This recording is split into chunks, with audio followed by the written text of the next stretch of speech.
What is conciliarity? There are many ways to interpret this term. Possible associations are synodality, sobornost, togetherness, and so on. A very general definition would be conciliarity is a free common action, or even just a free common existence of Christians who strive to achieve common goals or reach common decisions, be it in the form of councils or in less tangible formats. Such a less tangible manifestation of conciliarity is precisely the topic of my talk. Using a number of classic Eastern monastic sources, I have compiled some observations. Each of these sources represents the beginning of a new epoch in the history of monasticism and has had a profound influence on subsequent generations of monks and Christians more generally. These are documents from the 4th, 8th and 18th century from Egypt, Greece and Romania. They all contain quite unexpected and fascinating insights concerning the specific, still unknown refraction of conciliarity in monasticism.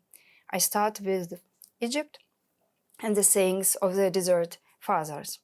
This is a collection of the oldest testimonies about the daily life of the desert monks from the 4th to 6th century. It has recorded a series of characteristic episodes. Episode number 1. Basil the Great, already bishop of Caesarea at the time, visits a monastery and asks the abbot about the most obedient brother. The latter replies, "All are at your disposal."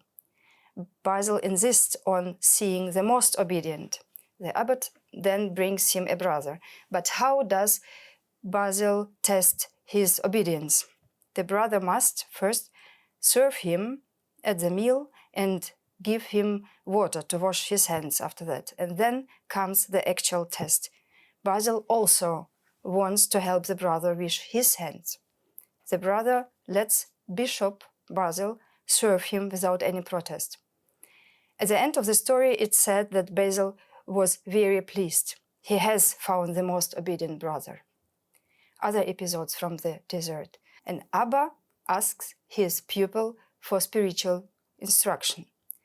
The famous Antony the Great asks his pupil for advice on whether he should accept the invitation of Emperor Constantine to Constantinople.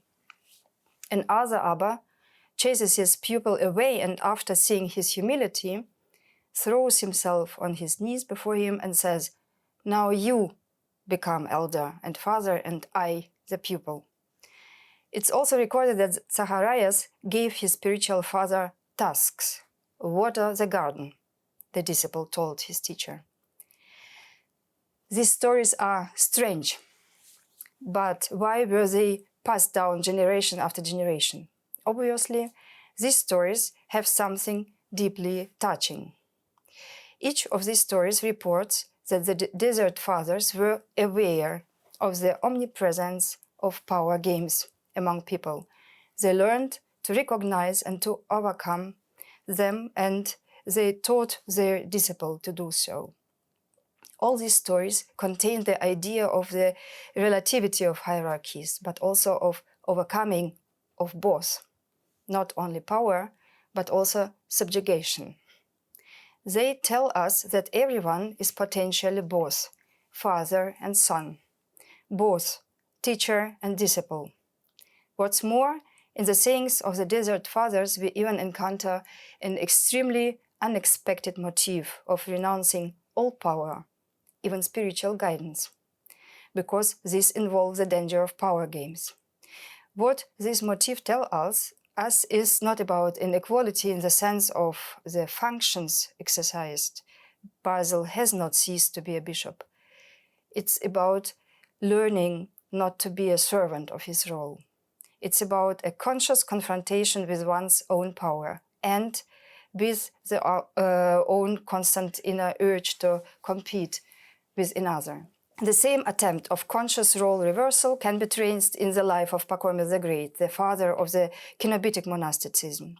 One of the versions of his Vita reports, near the place where Pachomius originally settled, a kind of hermit colony has emerged. They wanted to be a monastic community. Pachomius gave them a simple rule and did try to serve the brothers. And of all things, they did not stand up to this challenge. The abbot who wanted to serve did not fit into their image of an abbot. They began to mock Pachomius. In the end, he was forced to dissolve the colony.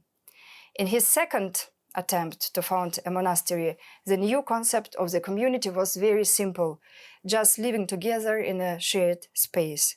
They had the same facilities, the same meals, the same clothes, a common daily routine and church services. Pachomius avoids inequality of any kind.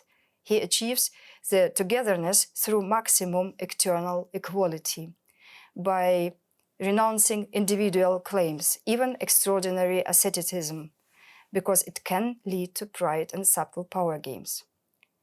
So much for Pachomius. What does it look like in the communities of Basil the Great? In his monastic rule, Basil is actually mainly concerned with obedience, with cutting off one's own will. This presupposed a willingness to accept hierarchies. Is there really any space here for the motifs described, such as relativizing or even overcoming hierarchies? But yes, there is one. An example. Confession, he writes, may only be heard by those brothers who have been commissioned for that. Although they are special brothers, confession is nevertheless practiced on the same level to one another. Aside from that, the rule says that just as the abbot is obliged to guide the brethren in everything, so the older brothers must hold the abbot to account if he has sinned. The same reciprocity can also be observed if Basil writes, simple monks must accept the physical service of the abbot and the higher-ranking brothers. Simple monks must accept the physical service of the abbot. This was precisely the criterion by which he searched for the most obedient brother in the desert, in the sense from the sayings of the desert fathers I mentioned at the beginning. The most obedient brother was for him the one who allowed himself to be served by the bishop. Basil writes, it is part of the essence humility that the superior is willing to serve and the minor does not resist such service. This is illustrated by the example of Jesus, who washed his disciples' feet and they had to accept it. But more than that, Basil writes a paradoxical sentence. The inability of the minor to accept the service of the superior is just a supposed humility, a sign of self-importance, narcissism. Is the conciliarity on which the community of Basil is based maybe a democracy? Maybe, but if this is a very special sort of democracy, it is not about more rights for all, but on the contrary about more renunciation for all. Now to Theodore the Studite from the 8th century. The idea of mutual obedience and mutual service is central to Theodore to an even greater extent than for Basil. Theodore writes exactly, we are both slaves and masters, the servants and the served. For Theodore, togetherness is not to get through the external unification like in the communities of Pachomius. The central image is for him the different functioning of different organs in the same body, the same image which is used in the 1 Corinthians 12. In order for the body to function perfectly, different organs must act in the interest of the others. In the language of asceticism, this means cutting off one's will. Theodore says, everyone should keep only the benefit and comfort of his brother in mind. He speaks of a competition in which all participants help each other to win. Just as there is a famous reverse perspective in the Byzantine iconography, the same principle also shines through here. This is about the reverse competition. The competition not against each other, but in favor of one another. The collection of Theodore teachings is not about such usual topics like prayer and not about purifying the mind, as one might assume. His teachings deal almost exclusively with the art of being together, with the art of conciliarity. We also encounter the same motif in the 18th century, namely in the life of Paisius Velichkovsky, who is regarded as the reformer of Orthodox monasticism in the Slavic and Romanian regions. The entire Russian Optina tradition is influenced by him. Even Dostoevsky mentions him in one of his novels. Just one episode from his life, as he lived on Mountain Athos. As Paisius was joined by his first pupil, who wanted Paisius to become his spiritual father, Paisius didn't want this. He suggested him to live in mutual obedience, without spiritual father, and to orient themselves by the books, the Holy Scripture and the writings of the ascetic authors. 15 years later, Paisius wrote his monastery rule and included a paragraph in it, according to which the abbot was accountable to the brotherhood when he wanted to leave the monastery and after he returned to the monastery. A motif that is also found in Pachomius and Basil. As a childhood friend asks Paisius about the meaning of monasticism, Paisius describes in his answer neither fasting periods nor prayers. The most important thing for him is renouncing one's own demands, poverty, obedience, and love with constant mutual support. For him, these are all manifestations of the same inner state, the willingness to want nothing for oneself, to give up all dominance. This motif was taken up again with astonishing clarity in the 20th century by another well-known spiritual father, Archimandrite Sophrony Sakharov. In a truly holy community, he says, in a truly holy sobor, there is no place for hierarchy, for the struggle, for hegemony and superiority, he wrote.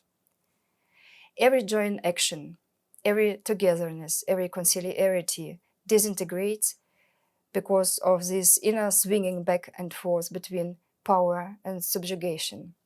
The examples from the history of Eastern monasticism demonstrate the awareness of this problem that has persisted for centuries into the modern age.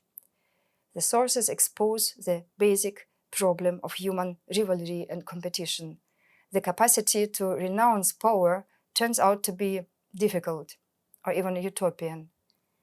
Whatever the interpretation, the idea of conciliarity turns out to be an incessant appeal to change paradigms.